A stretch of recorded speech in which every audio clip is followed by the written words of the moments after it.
আমল নেক হওয়ার জন্য আফালি আমাল আমালান সালিহা, নেক আমল হওয়ার জন্য দুটো শর্ত, একটা হচ্ছে নবীর তরিকা হইতে হবে, আর একটা হচ্ছে এক আল্লাহর জন্য সৎ নিয়তি হইতে হবে।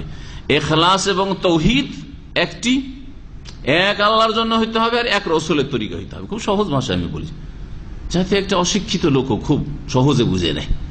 দুটো কথা মনে রাখতে হবে যে আমার এই কাজটা যেটা নেকির আশাই করছি আল্লাহর জন্য কিনা, আলহামদুলিল্লাহ আল্লাহর জন্য।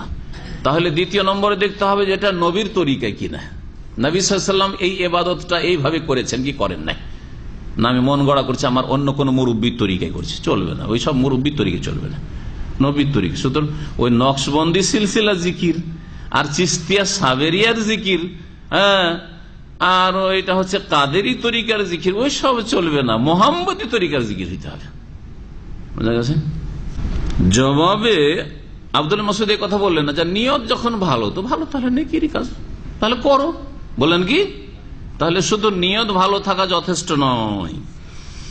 কালা বললেন ওয়া কাম মিন মুরিদিন লিল খাইরি লা ইউসিবাহু, কাম মিন মুরিদিন লিল খাইরি লা ইউসিবাহু, বহু মানুষ আছে যারা কল্যাণের কামনা করে কিন্তু কল্যাণ পায় না। অনেকে কল্যাণের উদ্দেশ্য করে কিন্তু কল্যাণ হাসিল করতে পারে না। একটা উদাহরণ দিই আপনাদেরকে। রাস্তা দিয়ে একটা মহিলা যাচ্ছে আর ফেল ফেল করে এক যুবক তাকাচ্ছে, বুঝে তাকাইছো কেন, ভালো নিয়ে তো তাকাচ্ছে, দেখে একবারে আমার বড় বোনের মতো লাগছে, দেখে একেবারে আমার মার মতন লাগছে, নেকি হবে নাকি? নিয়তটা তো ভালো। অনেকদিন আমার মাকে দেখিনি, আমার বড় আপাকে দেখিনি, একবার আমার বড় আপার মতো লাগছে, নিয়তটা তো ভালো, কিন্তু তরিকাটা কাজটা ভালো নাই, তো মহিলার দিকে তাকাচ্ছে।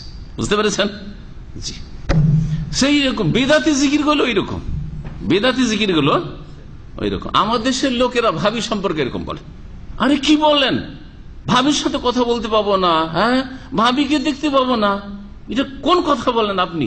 আমার ভাবি আমার মায়ের মতো আমাদেরকে ছোট থেকে মানুষ করেছে।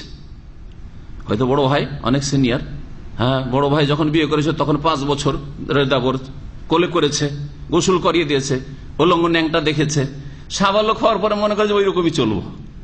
হ্যাঁ, আমার ভাবির দিকে আমি খারাপ নজরে দেখবো? আমার ভাবি আমাকে কোলে পিঠে করে মানুষ করেছে। এগুলো আমার দেশি কথা, আমাদের এগুলো। যার ফলে সাবালক হয়েও ভাবির থালাতে বসে ভাত খাবে, ভাবির ঘরে এসে শুয়ে যাবে, ভাবির বিছানাতে, আর কি করতে গোলমাল করে দিবে শয়তানগুলো। বোঝা গেছে? তাহলে নিয়ত ভালো যে আমার ভাবি আমাকে কোলে পিঠে করে মানুষ করেছে, আমাকে আদর যত্ন করেছে, আমাকে গোসল করিয়ে দিয়েছে, সেই বলে সাবালক হয়েছে, এখন আর ভাবি কেন পর্দা করবে আমার সামনে, আর ভাই কেন বলবে যে না তুই আমার ভাইয়েরা সাবালক হয়েছে তার সামনে যাবি না, চরম অন্যায়।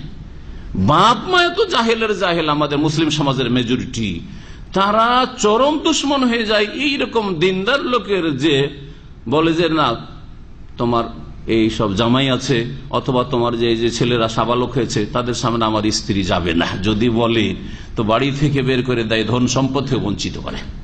কত মূর্খ সমাজ আমাদের দেশের। তাহলে নিয়ত ভালো থাকলেই সওয়াবের কাজ হয়, নিয়ত ভালো হওয়ার সাথে সাথে নবীর তরিকার কাজ হইতো। নবীর তরিকা এটা নয় যে আমি মা তুল্য মনে করি আমার ভাবিকে, সেজন্য ভাবিকে দেখা জায়েজ হয়ে যাবে। বুঝা গেছে?